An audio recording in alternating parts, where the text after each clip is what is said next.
ভাই হ্যাঁ, আমি আনোয়ার হোসেন। আমি দীর্ঘ 14 বছর যাবত ওমান থাকি। তো আজকে 10ই জানুয়ারি আমার ফ্যামিলি বাংলাদেশ থেকে আসার কথা আসছে আলহামদুলিল্লাহ, কিন্তু তাদের আসার পথে অত্যন্ত মর্মান্তিক একটা দুর্ঘটনা হয়েছে। দুর্ঘটনাটা এমন যে ভোর 4টা বাজে বাড়ির থেকে রওনা দিচ্ছে, 5টা বাজতে বাজতে আপনার মেঘনা ব্রিজের উপরে আসে।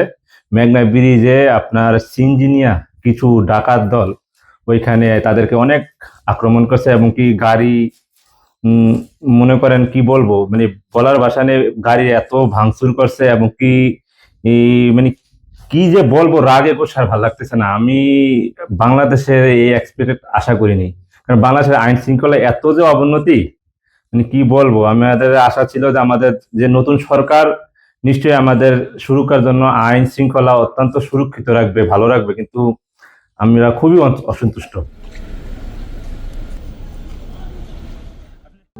প্রবাসীদের জন্য নির্মাণ হচ্ছে দেশের প্রথম স্মার্ট সিটি, যেখানে থাকছে স্কুল, মসজিদ, হাসপাতাল, সুইমিং পুল, হেলিপ্যাড, পাঠাগার, জিম, সুপারমার্কেট, শিশু পার্ক সহ সকল নাগরিক সুবিধা। মাত্র 30 লাখ টাকা বিনিয়োগে মিলছে আকর্ষণীয় ফ্ল্যাট। প্লাটিনাম ইনভেস্টরদের জন্য ঢাকা বিমানবন্দরে ভিআইপি প্রোটোকল সুবিধা।